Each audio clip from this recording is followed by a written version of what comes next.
तक हमने देखा कि तांजिरो एक बड़े दुश्मन को मारकर डेमो स्लेयर बन चुका है और उसे अपनी पहली कलर चेंजिंग स्वॉर्ड भी मिल गई है। भी उसके पास उसका कसूर लाइक करो आता है और उसे उसका पहला मिशन देता है, क्योंकि नॉर्थ वेस्ट के गांव में गायब हो रही लड़कियों को बचाना है। तक तांजिरो अपनी नई डेमन स्लेयर वाली यूनिफॉर्म पहनकर तैयार हो जाता है। ताकोंजी उसे बताते हैं कि यह यूनिफॉर्म एक स्पेशल फाइबर से बनी है, तो तुम्हें आग, पानी और कई सारे छोटे डीमंस के अटैक से बचा कर रखेगी और यह बहुत हल्की भी है। ताकोंजी आगे बताते हैं कि तुम्हारी तलवार ब्लैक कलर की बन गई है, जो कि बहुत कम देखने को मिलता है। अगर मैंने सुना है कि काले कलर की तलवार को शगुन माना जाता है। तांजिरो शॉक हो जाता है और पूछता है इसका क्या मतलब है। ताकोंजी कहते हैं कि इस कलर की तलवार को चलाने वाले लोगों के ज्यादा आगे बढ़ने के चांसेस बहुत कम होते हैं। इस बात से तांजिरो को जरा भी फर्क नहीं पड़ता है कि उसका लक्ष्य बस नेजुको को वापस इंसान बनाना होता है, इसीलिए वह इतनी मेहनत कर रहा है। नेजुको भी उस टाइम तांजिरो को अपने ब्लैंकेट के अंदर से छिप कर देख रही होती है। ताकोंजी तांजिरो को एक बॉक्स देते हैं कि वह उसमें नेजुको को बैठाकर घूम सके। बताते हैं कि उसे उन्होंने बहुत हल्की लकड़ियों से बनाया है। तांजिरो को यह भारी नहीं लगेगा, उसे उन्होंने एक मजबूत लोहे से जोड़ा है जिससे वह आसानी से टूटेगा भी नहीं। तांजिरो बॉक्स उठाता है और देखता है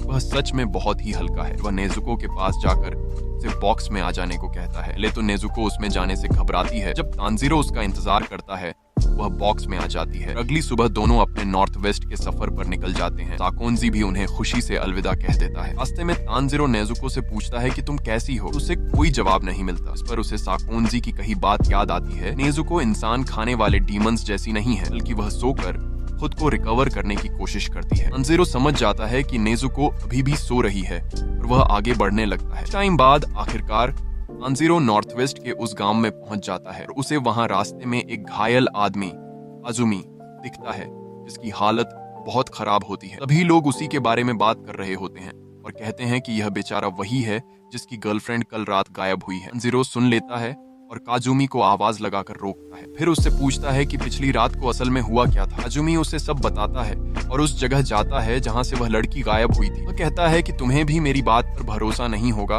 मगर वह यहीं से अचानक गायब हो गई है। तांजिरो को इस पर यकीन होता है। वह कहता है कि मैं इसीलिए यहाँ आया हूँ ताकि उसकी और बाकी लोगों की मदद कर सकूं। फिर तांजिरो काजुमी को सुनना शुरू कर देता है जिससे वह डीमन की स्मेल के जरिए उस तक पहुंच जाए। डीमन की लाल कलर की स्मेल हवा में घूमती दिखाई देने लगती है, मगर वह यह स्मेल बहुत हल्की होती है। काजुमी सोचता है कि यह बच्चा कौन है और क्या कर रहा है। काजुमी को फिर याद आता है कैसे उसकी गर्लफ्रेंड के डैड ने उसे इतना मारा था कि उसकी वजह से उनकी बेटी गायब हो गई थी। इसी की वजह से उसे अभी इतनी चोट लगी है। तांजिरो उस स्मेल का पीछा करते करते पूरे शहर में घूमने लग जाता है और काजुमी भी उसके साथ आता है। शहर के सभी लोग भी उन्हें ही देखते रहते हैं। ऐसा करते करते शाम हो जाती है और काजुमी कहता है कि वह डीमन खतरनाक है। तांजिरो बताता कि मैं यह बात जानता हूँ और उसे रोकने ही यहाँ आया हूँ। टाइम में रात हो जाती है। काजुमी अब वापस लौट जाने को बोलता है। तांजिरो मना कर देता है और कहता है हमें डीमन को अभी ही ढूंढना पड़ेगा क्योंकि वह रात के टाइम ही बाहर निकलता है। डीमन को फील कर पा रहा हूँ और डीमन यहीं आसपास ही कहीं पर है। तांजिरो की यह बात सुनकर काजुमी को लगने लगता है कि यह शायद एक डेमो स्लेयर है, मगर वह उससे पूछने में घबराता है। भी शहर के एक घर में एक माँ अपनी बेटी से कहती है रात हो चुकी है, वह बिल्कुल भी घर से बाहर न जाए। लड़की अपने कमरे में सोने के लिए जाने लगती है। हम देखते हैं एक काला साया उसका पीछा कर रहा था। लड़की अपने रूम में आकर सो जाती है और सोचती है पता नहीं जो लड़कियां गायब हुई हैं उनके साथ क्या हुआ होगा। वह काला साया उसके पूरे बेड के नीचे फैल जाता है। लड़की के मुंह के पास दो हाथ निकल कर आते हैं और वह उस लड़की का मुंह बंद करके उसे अपने साथ वहां से ले जाता है। तांजिरो यह सब सूंघ लेता है। इधर तांजिरो को तुरंत ही डीमन की स्मेल आ जाती है। तांजिरो उसकी तरफ भागता हुआ आता है। एक दीवार के सामने रुक कर सोचता है वह डीमन यहीं पर आसपास में है। काजुमी भी उसके पीछे आता है और सोचता है कि यह कितना तेज भाग रहा है और उसे यकीन हो जाता है यह एक डेमो स्लेयर है। तांजिरो को आ रही यह स्मेल बहुत ही तेज हो जाती है जिससे वह जमीन में अपनी तलवार मारता है और वह तलवार डीमन की टांग में जा लगती है। तांजिरो को उस काले साए में वह लड़की दिख जाती है, तो वहां से उसे उस डीमन से छुड़ाकर बाहर निकाल लेता है और वह लड़की बेहोश हो चुकी थी। उस काले साए में से वह डीमन भी बाहर आता है और तांजिरो को देखकर बहुत ही गुस्से से अपने दांत घिसने लगता है। तांजिरो की तलवार से उसे चोट लगी होती है जो वापस ठीक हो जाती है और वह डीमन वापस जमीन में चला जाता है। काजुमी पूछता है कि यह क्या चीज है। इस पर तांजिरो काजुमी से उस लड़की को पकड़ने को बोलता है और कहता है तुम दोनों मेरे पास रहना ताकि मैं तुम्हें बचा सकूं। वह डीमन को ढूंढने आगे बढ़ने लगता है। सोचता है कि अगर यह डीमन हवा में से भी निकलकर आ जाए तो उसे अजीब नहीं लगेगा और साफ पता चल रहा है कि यह डीमन ब्लड डीमना आर्ट का यूज कर रहा है। के बाद तानजीरो को फिर से डीमन की स्मेल आती है, लेकिन जमीन में से एक नहीं, दो नहीं, बल्कि तीन डीमन अपने हाथ बाहर निकालकर तानजीरो को पकड़ने की कोशिश करने लगते हैं। तानजीरो घबरा कर जंप करता है। हमें एक फ्लैशबैक दिखाया जाता है जिसमें साकोंजी ने तानजीरो को बताया था कि सिर्फ एक डीमन है जिसके ब्लड से कोई भी इंसान डीमन में बदल सकता है, बल्कि यह पहला इंसान है जो डीमन में बदला था और हजारों सालों से अब तक जिंदा है। डीमन का नाम है मुजान। साकोंजी आगे बताते हैं कि उस डीमन ने ही तुम्हारी फैमिली पर अटैक किया होगा।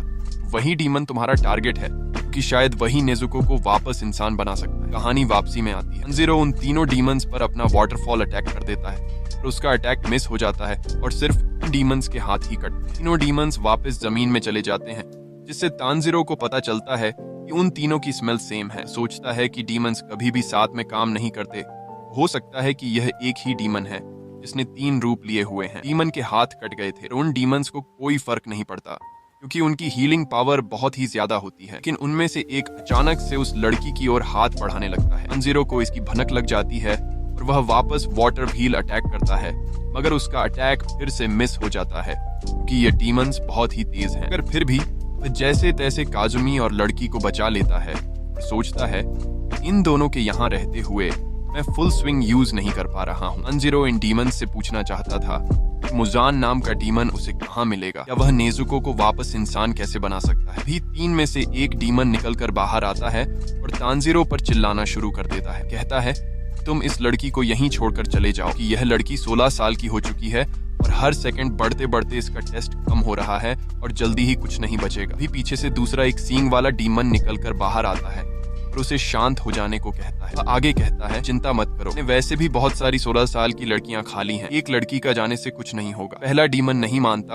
और बोलता है कि वह सारी लड़कियों को खाना चाहता है। काजुमी फिर उस डीमन से कहता है जिस लड़की को तुम पिछली रात ले गए थे प्लीज उसे वापस कर दो। तीसरा डीमन भी बाहर आ जाता है और वह सबसे पहले वाले डीमन के साथ अपने दांत घिसने लगता है, जिससे बहुत तेज आवाज आने लग जाती है। इन डीमन इस लड़की का नाम याद करता है और अपना कोट खोलकर एक कलेक्शन दिखाता है। कलेक्शन में वह उन सभी लड़कियों की कोई एक छोटी चीज जमा करता है जिन्हें उसने खाया होता है। तो काजुमी से कहता है कि यह वह लड़की है ना जो रेड कलर का रिबन लगाती है। काजुमी देखता है कि डीमन के कोट पर उसकी गर्लफ्रेंड का रिबन है, मतलब उसने उसे खा लिया है। काजुमी ये देखकर रोना शुरू कर देता है। डीमंस वापस जमीन में चले जाते हैं और दोबारा मिलकर तानजीरो पर अटैक करना शुरू कर देते हैं। तानजीरो अब भी उन पर ठीक से हमला नहीं कर पाता है और बस बचने की कोशिश करता रहता है। डीमन फिर तानजीरो के बिल्कुल नजदीक आ ही गया होता है कि तभी अचानक नेजुको बाहर निकलकर उस डीमन पर एक लात मारती है। इन डीमन ये देखकर शॉक हो जाता है कि नेजुको भी डीमन होते हुए तानजीरो यानी इंसानों का साथ दे रही है। एक डीमन और एक इंसान साथ मिलकर कैसे काम कर सकते हैं, अगर उसकी समझ में नहीं आता तो वह